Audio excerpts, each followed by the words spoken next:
In a previous video, I cut my east field for the second time. It's not even June 1st yet. And so I'm out here in the west field with the Massey Ferguson 1105, the Krone 2801cv. And I'm coming off that field. I wanted to break them into separate videos, but so I'm going to be cutting this hay, and there's a fair amount of this stuff, and that's what you see, that kind of brown tint across the field.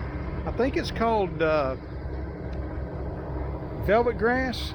I had an extension agent tell me, and it's hard to get rid of. I kind of wish I'd have mowed this earlier, but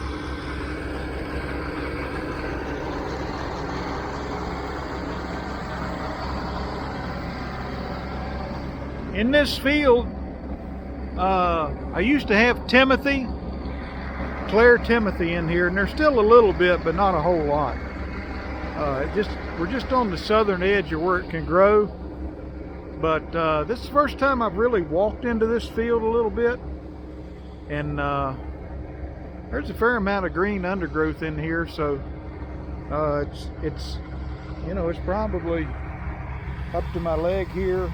Some places almost to my waist. I don't know that it's meaningful at that height, but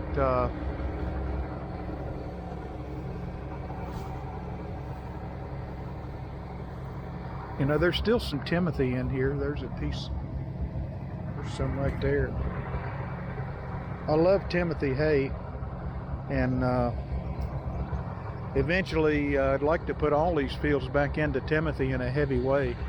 It just, to me, it's an elegant hay, and it separates us from our competition. I mean, orchard grass is great, fescue, mixed grass, but around here it's like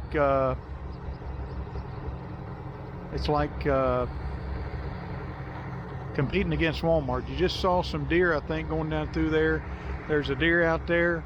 I'm hopeful I can get through this field without ingesting a fawn.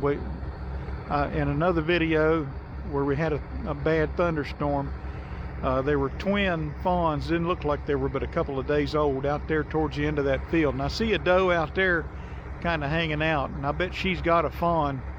They're starting to drop, but nonetheless, the sun's gone over the mountain before it gets dark. Let me get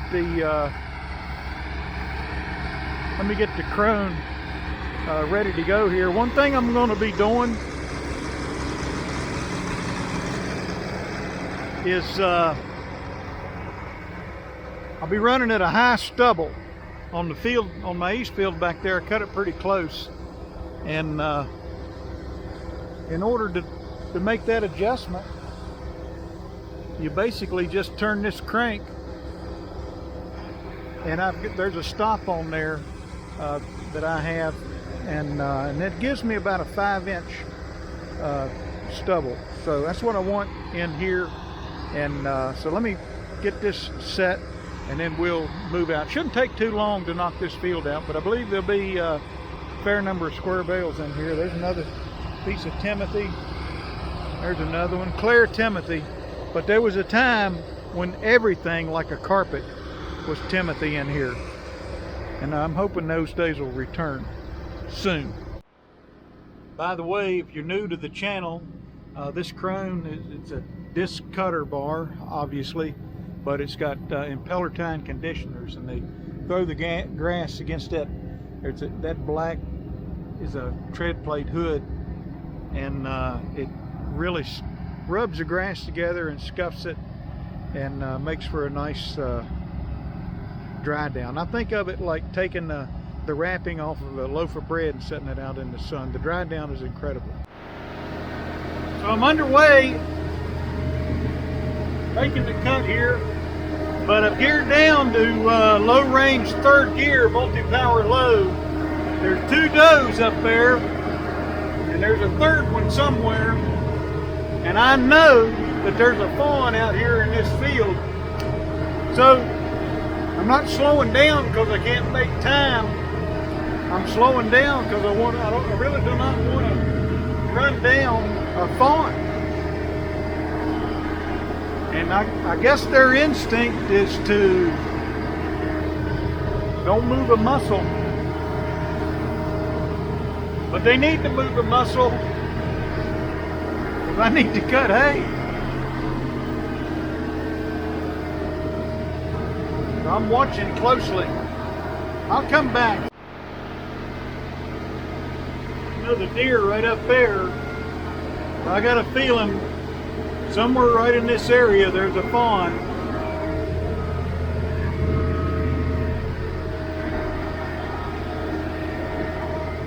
Well, I'm watching. I'll come back.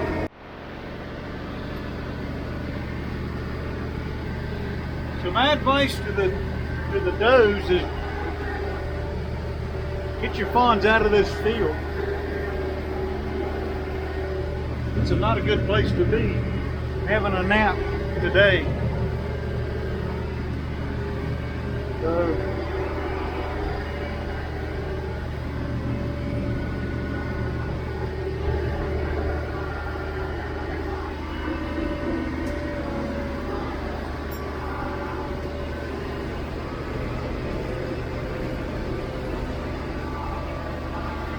I can go I can go first gear high range, multi-power high, which is about 7 miles an hour, in the heaviest of grass with this Massey Ferguson 1105 and this Krone, and still get a nice cut. I'd like to step up to that speed because I'd like to get out of here before it gets dark. We still got more hay to cut, and I'll be going after it tomorrow morning sometime, mid-morning, something like that. As I alluded to in another video, I'm off for a week, and when I was in college I used to take vacation to study for tests and exams. I worked my way through college. And now that I'm a humble haymaker, I find myself taking vacation in order to cut and bale hay. So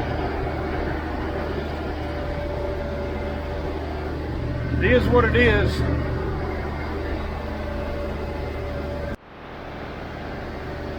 I think I'm feeling a little bit better about going somewhat faster. Don't see a doe jumping around here in the hayfield. Hopefully they've got their fawn to move out to the edges.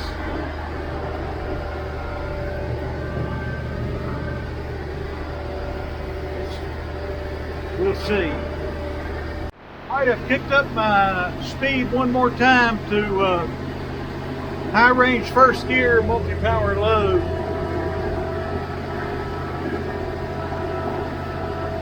I'm not seeing the deer, I'm not seeing the does jump around in front of me. I'm really hopeful they got the fawns out of the way.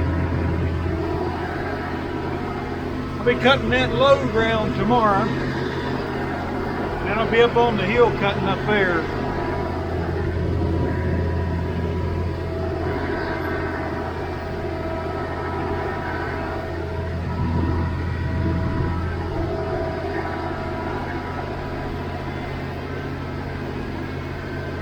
Come back. Gear high range, multi-power high. We're clipping along now. The wind is open because my AC has gone out. I think I've lost a charge. I don't have time to troubleshoot it. I really need to be in the field here, so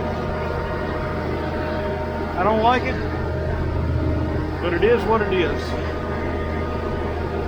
The AC didn't come back on, it's just gotten a little cool outside, so I shut the window. Now this hay right here, is it great hay? Not really. Is it bad hay? It's okay. It's a classic mixed grass hay that people grow in their fields here in the mountains of Virginia. They basically cut and bale whatever grows. If it's fescue, it's fescue. If it's orchard grass, it's always a mix, unless you're on top of it and you got some straight variety. We used to be all Timothy. I'd like to get back to that. But this is profitable because there's not a lot of effort required to take care of a mixed grass hay field.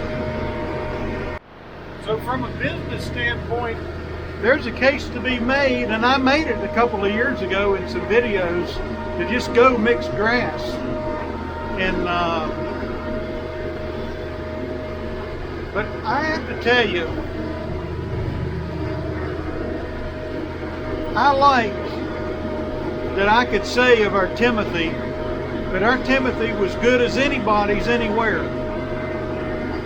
And we could probably say our mixed grass is good as anybody's anywhere, but if you ever grown and raised Timothy or some really nice orchard grass, you know what I mean. You got a straight variety, and it's clicking. There's some really good hay there, and some really good money with it too. Some mixed grass, you have to lower your price. I don't know. Some of this will probably stay mixed grass. Slow this thing down a little bit for these turns. So on this field right here, I go in and out of multi-power low and high at the end of at the headlands, just to keep from bouncing myself out of my seat. And when I say high range first gear multi-power high, that's the fastest we go, because that's really, I think we could mow faster than that with the Krone, without a doubt, even in the heaviest of the heavy. But the ride gets really bumpy, so rather than beat ourselves to death in our equipment, we just choose to limit high range first gear multi-power high.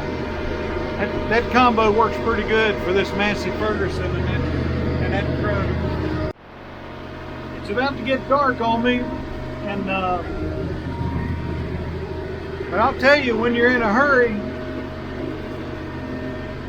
trying to beat the dark, or maybe what other deadline you got, I get along pretty good with a sickle mower and a sickle hay bind, but there's no substitute for a disc mower. When you got to put hay down, you got to put it down fast. Almost done here. I'll come back. All right, so it's almost dark. I was ready to put the headlights on, but we got this little field done down in here. I'm not sure I'm gonna cut up there on the top, and there's reasons for that. The low ground tomorrow, and up on the hill, hopefully I'll cut tomorrow. But not great hay, it's not bad hay, it's just, like I mentioned earlier in my video, classic mixed grass hay